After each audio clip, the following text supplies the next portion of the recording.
Oh no, we've got another R32 on our hands. That doesn't look too good.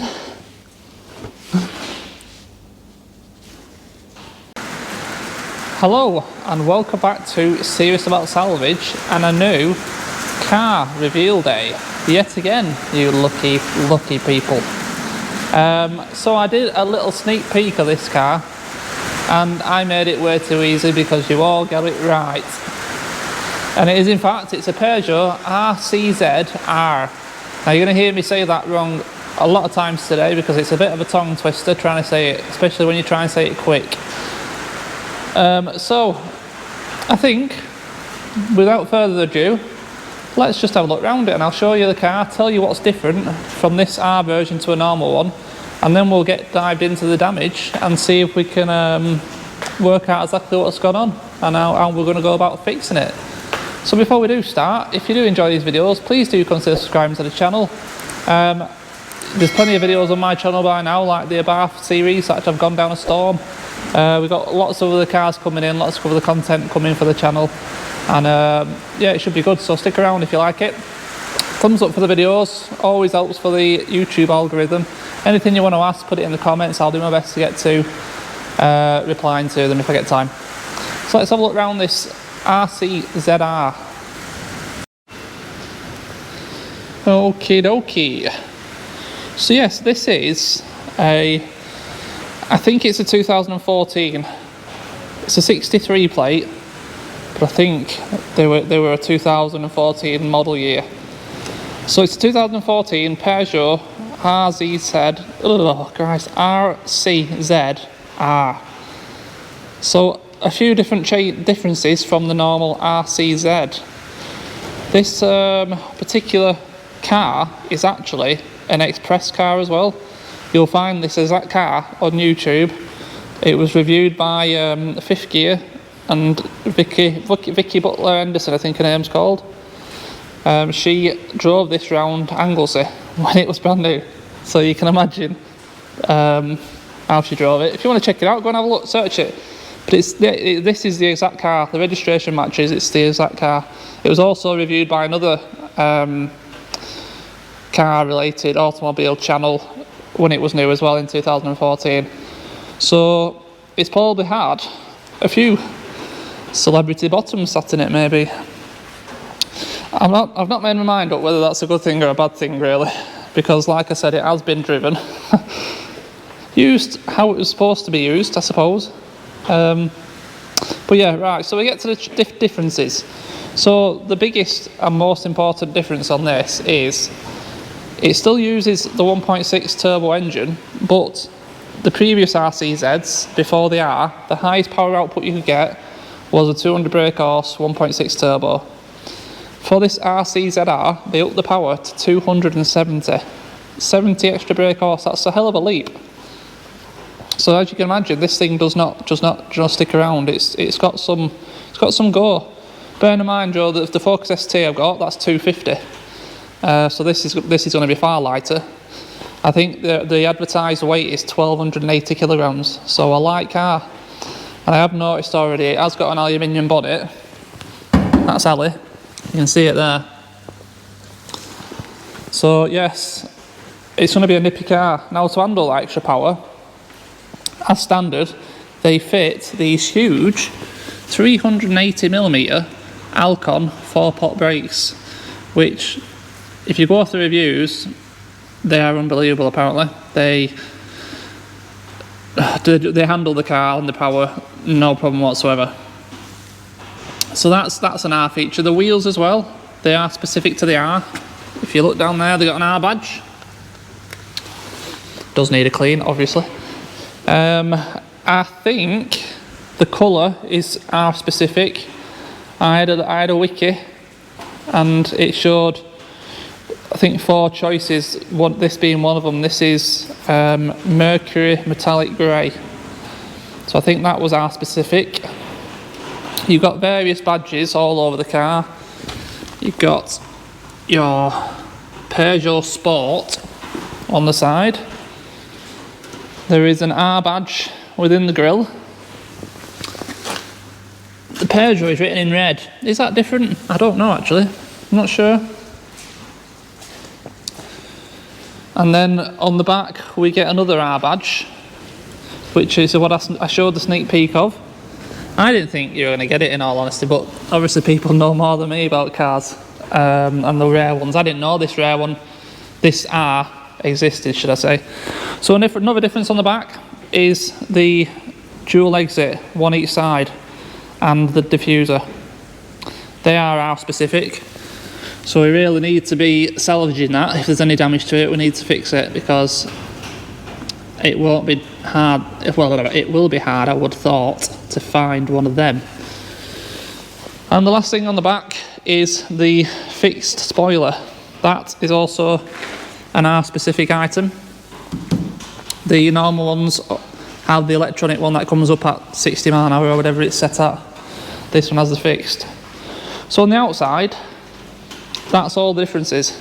So if you saw it driving down the road, I'm not too sure most people would even know. There's not a lot of differences. At a passing glance, it's just an RCZ, isn't it? But it does look good. And if I'm honest, I have looked quite a while at auction for an RCZ without even knowing there was an R version, because I do like the look of them and they're a bit different. You know, I like the different stuff. And when I came across this, because I'd been clicking on all the auction sheets for all the RCZs, the pictures are so small on the first sheet you'd never have noticed, and because I clicked on it I realised it was this R model. Did some research, found that according to Wikipedia there was only 305 UK RCZ Rs. Obviously Peugeot is a French company. I've no doubt there's many more in France, but they're all going to be left-hand drive. So as far as I'm aware, there is only 305 right-hand drive RCZRs. So it does make them quite rare, and it does make them quite valuable as well.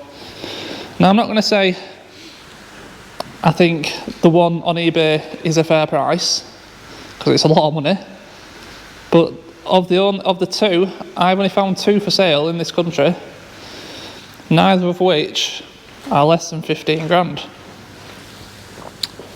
I haven't got round to looking for any owners clubs or anything like that, but on the face of it, let's be honest, 15 grand for what is an 8-year-old Peugeot, 7-year-old Peugeot, it does sound a lot of money, doesn't it? It does. But they are quite a limited run, so I don't know what really it's going to be worth. Obviously it is categorised, and I will at some point get round to telling you the price I paid, but I can assure you right now it was not cheap. This car was not cheap, but I wanted it because I think it's something nice to bring to the channel. I'm liking these bit rarer, different cars. They're doing a lot better for the channel, so end of the day, if it helps the channel grow, that's all I'm looking at the minute. If we can break even or make a couple of pennies, that's all good. So that's the outside. Now on the inside, they did do a few bits and pieces, and the first thing that you notice are these huge bucket seats.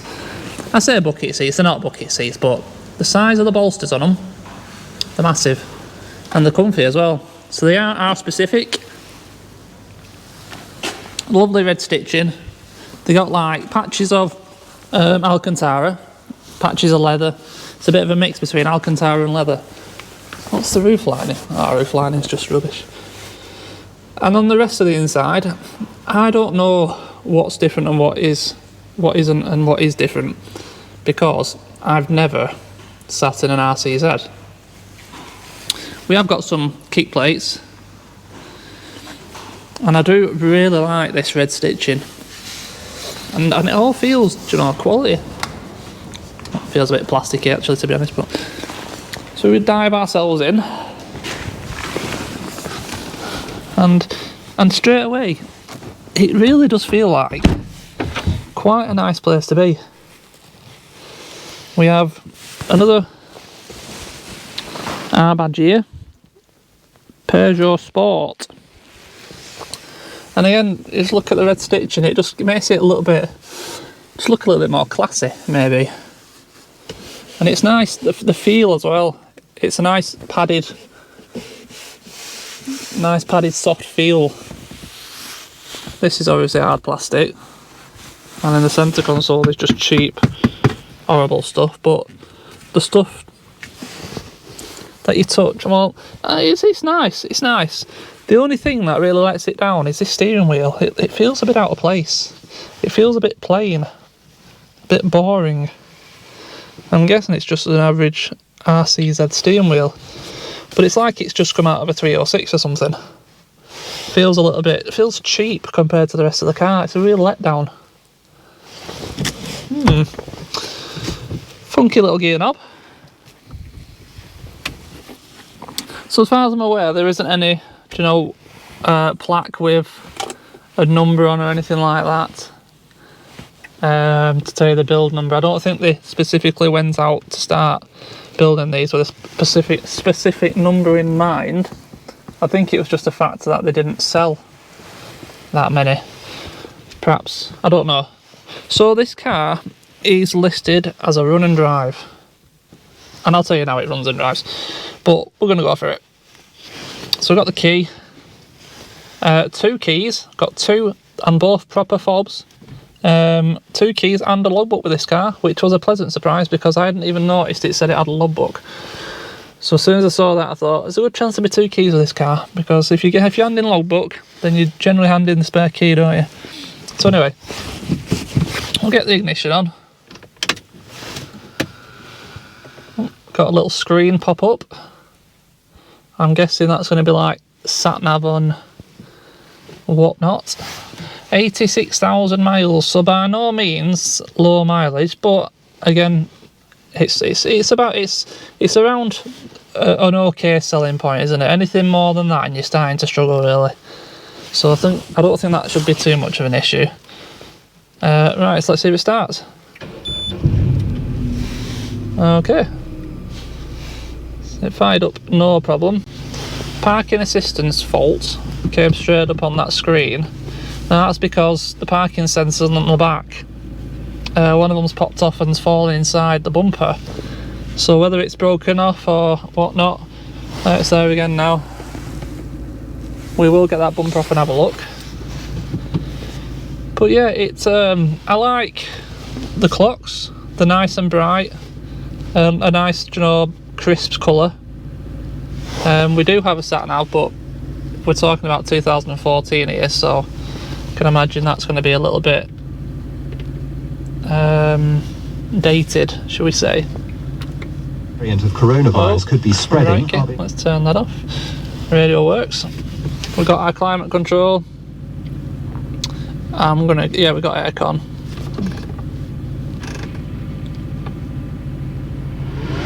Yeah, all works.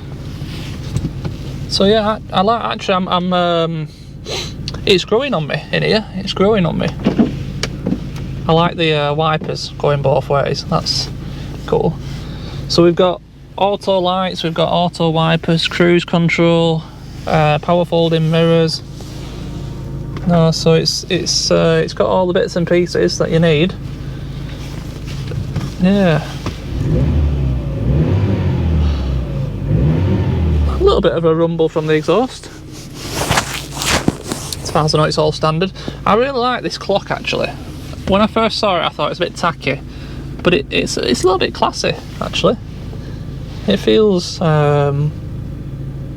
without trying to dog Peugeots, it doesn't feel like you're sat in a Peugeot in here. It feels a little bit more upper class, a little bit more quality. Whether when you're driving down the road and everything starts squeaking and rattling, you start to get the Peugeot vibe, I don't know. We'll have to find out, won't we? But yeah, actually really nice.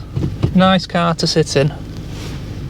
Right, so I think we need to have a look what's going on where that damage is. So let's just shut this off.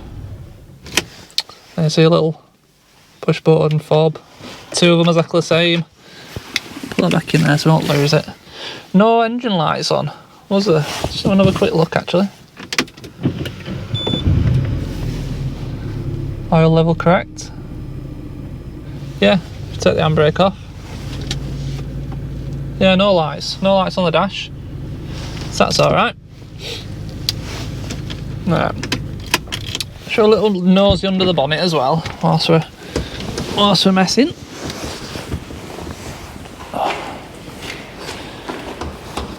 I really like the bum roof. I don't know if it's called a bum roof, but can I imagine this glass? Is it? Yeah, it's glass. It's extremely expensive if you have to replace that, because it's not flat, is it? So the xenon headlights, you can read that. Are they supposed to be slightly tinted, or is that a lens tint? Can't tell. I don't know. Let's have a little look at that engine.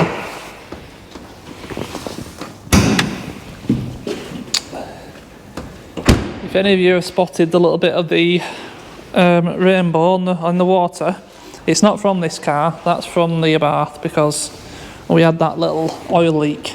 I did tell you about it, the vacuum pump. Alright, so there we go. A little 1.6 Peugeot Sport.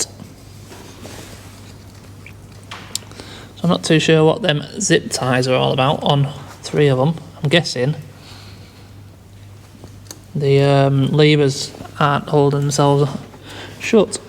Oh, it's nice and toasty in here. Well, not toasty, but it's a bit warmer than the rest of the unit. So yeah, I don't really know what I'm looking at under here. Again, never looked at one. But on the face of it, it all looks normal, standard. A screw missing there. So at some point, something that has been changed. That piece of metal there is quite shiny, whatever that is. So perhaps that's been changed. We've got a little bit of a rocker cover gasket leak. So I think we'll be putting a rocker cover on it. Rocker cover gasket, should we say. But it all looks good. I like to check headlight tabs, because they're an instant giveaway if it's ever been in a crash. And they look fine. These bonnets are a big bonnet. Look at that for an excuse of a wing. That's it. That is your wing. Yeah, a good look at the tyres as well with the bonnet, okay. Appears to be plenty on that one. Oh, we've got a bit of plastic in this one. That's obviously missing on the other side. But no, it feels okay anyway. Alright, so why is that missing? Has it just pinged off? Does that mean it'll flick water and dirt into the engine bay? It does, doesn't it? Alright, we'll have to find one of them then. That'll be the same on any RCZ. Right, so I think we need to have a look at that rear end now.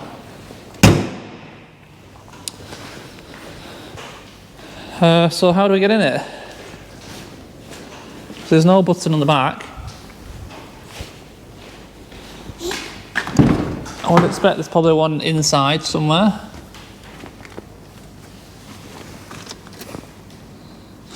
There's one on the key.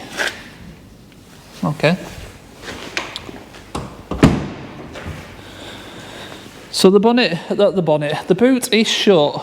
So that's, I suppose, is that a good sign or is that a bad sign? Don't really know. Let's press and hold. Alright, the bonnet, why do I keep saying bonnet? The boot opened. Did I show you the damage on the back? I don't even know if I've showed you the damage. I don't think I have. So let's shut that again quickly. Getting carried away here. I'm sure you can see it. We've got damage to the boot lid. That's not repairable. Damage to the bumper. On first glance, I know it's a big crack, but I'd suggest that we can repair that. get it repainted. So I don't know if they are or not, but I'm not sure if these rear bumper skins are any different or even how much they are. But it would look like we could repair that, get it repainted. There's that crack there. Like I said, I'm hoping the parking sensor has just dropped down inside. It's pushed off. The diffuser there, and there's a few scuffs and scratches. But like I said, nothing really that can't be repaired. There's nothing nothing missing. All the tabs are going to be okay.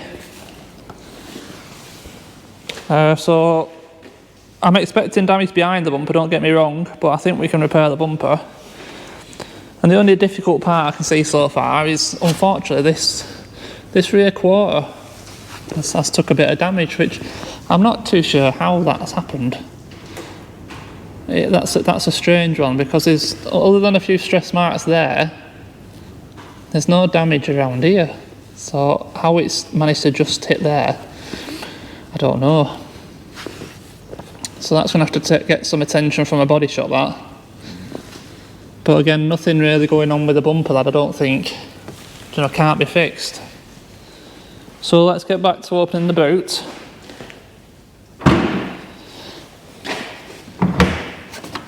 So it's definitely catching. Oh yeah, and straight away, as soon as you see that, it's definitely going to be damaged behind there. And that boot latch has been pushed in a bit.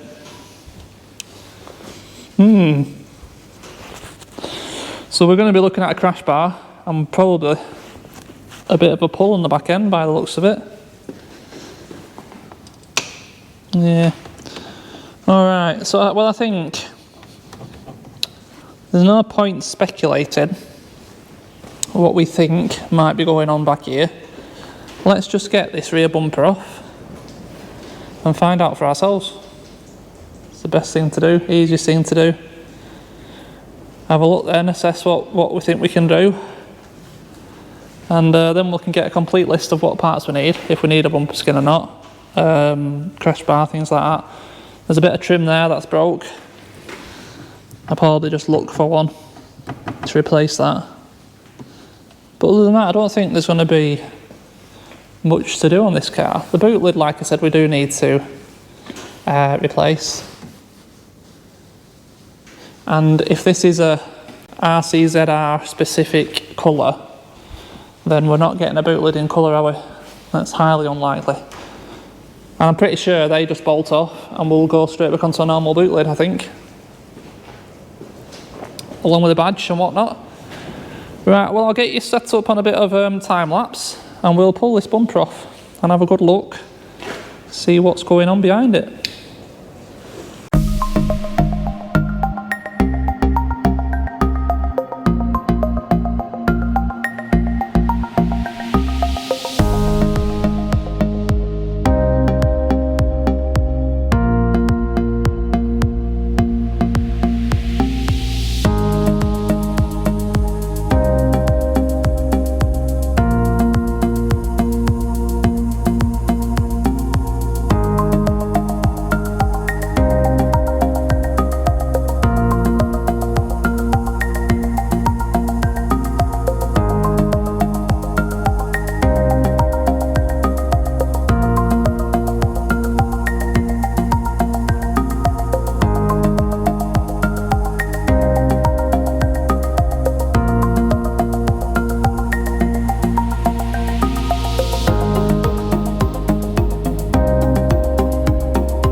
Right, we've got it apart.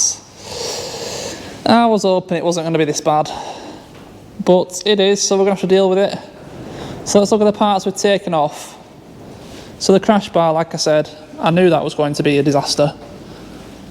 It's an aluminium crash bar. It's broken the welds and it's just bent it. Now in between the crash bar and the spare wheel well is this piece of exhaust. You'd have seen it on the video. It routes across to the second tailpipe. And by the way, the tailpipe's a part of the bumper. So it's crushed the pipe pretty much flat. There's a bit of a gap, so some gases were getting through. And I had the other pipe anyway, so I won't have caused any damage. And I can get exhaust issues sorted out, no problem. Like I said, my brother's garage, he does stainless steel exhausts. So he makes them, so he custom builds them, so he can build anything. He'll be able to whip me up a piece of pipe for that, no issues at all. So I'm not bothered about that. The bumper, let's have a little look at the bumper. Where are we gonna go? We go here. So, a little bit of damage there, but no damage to the tabs. No damage to the tabs anywhere on this bumper. That, you know, we could fiberglass that from the inside. Put some staples in it. Sand down the outside. Put some filler in it. I don't think too much of an issue to repair that. And like I said, we need to keep this diffuser. The light is a bit broke and we've got a crack underneath as well. Maybe there's an aftermarket one that's like a copy we can look at, because it has got a bit of damage. I'll have to look into that one. Parking sensors are all there, but like I said, that one had popped out.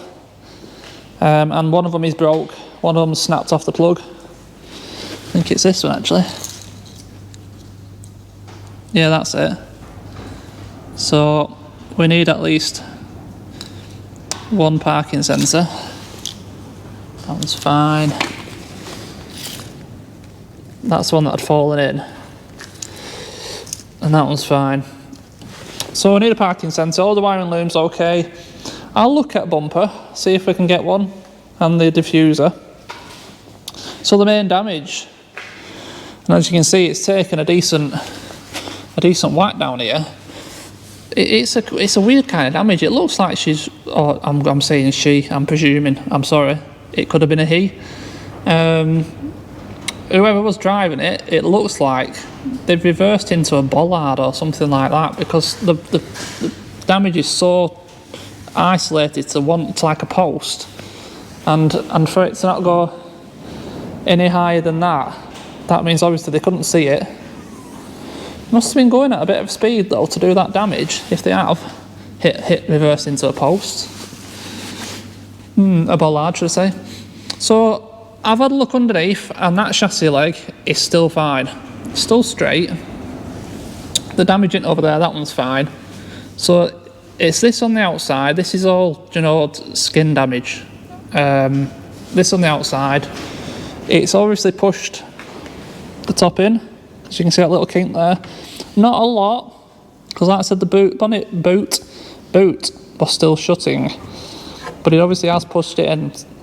And then you can see the proper damage down there. And when you look at it like that, it does look quite bad. But I don't think it is all that bad. Like I said, all this is just skin. There's a couple of skins, don't get me wrong. So what I've decided to do, we're not going down the road of what happened with the R32. I'm seeking advice and a body shop with a proper frame machine to pull it out. So I'm going to go off what they say. I've got a load of pictures. I'm going to start sending them out. I've sent them to a company today, just now, I'm waiting to hear back. If they can't do it, I'll send it off to another one, and I'll find somewhere that will pull that out. I'm pretty sure there'll be somewhere that can pull that out, no problem, and get it pretty much smack on. Like I said, it's skin damage. The chassis leg is straight. I've had a little look, but again, they'll just confirm that anyway when they get it, whoever does it. But I've seen far worse pulled out. So, but you know, obviously, like always, let me know what you think.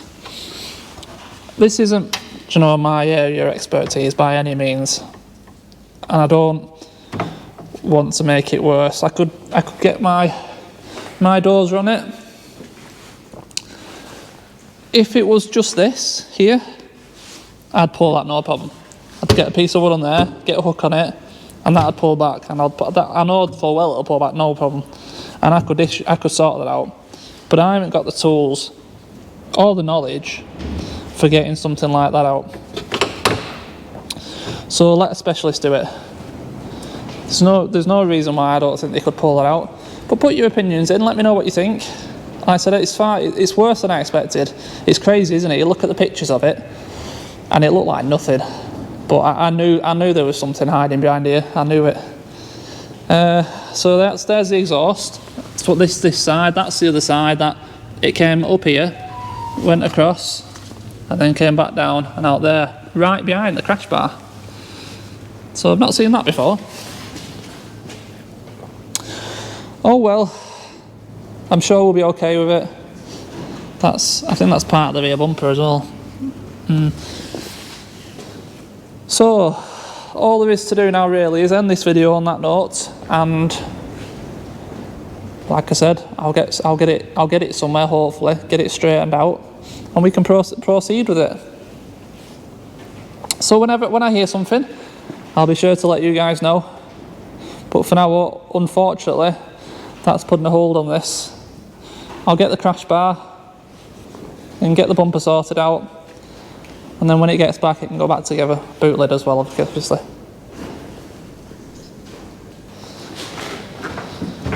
Right, well, that's the end of this one. Not really the news we were hoping for, but hey, these things happen. I did forget to say, if any of you guys happen to know anywhere, or you work somewhere that deals with this kind of damage, obviously in the northwest area, let me know. Any recommendations of anywhere to go? It's difficult. You check most websites for body repairs, and then there quite often is no mention of chassis straightening or panel pulling. So it's hard to find anywhere. You have to send off emails and ask if I can actually do the work. I don't really want to take it too far because I've got to put it on the truck and whatnot, and it's all extra time and extra money, isn't it? So that's going to be it for this one. So as always, thank you very much for watching these videos. I hope you enjoy them. What we got coming next? We're going to have a video very soon on the red Astra. Any minute now, the bumper and bonnet will be back. So I'm hoping get that together and get that gone, because it's been there a long time, hasn't it? And that's all it needs doing. We do really need to get a screen for it. It's got a big crack in it. It needs MOTing, but none of that's a real issue. The Abarth Punto is sold, so thanks for everyone who were interested. It did go to someone off the channel, and it's going to be going very shortly. I do want to get on with that Mini, but again, like I said, we're still waiting for parts. The price is, I've got a company looking for a white one. I don't want to buy one that isn't white because I have to pay to get it painted, and the amount of money it's costing anyway to get the front end, I want it in colour, so I'm holding out for a coloured one. There will be a couple of videos on that white Polo as well coming soon, and you'll find out the story about that. Right, I'm going to leave it there. Thank you as always for watching, and I'll see you in the next one. Cheers.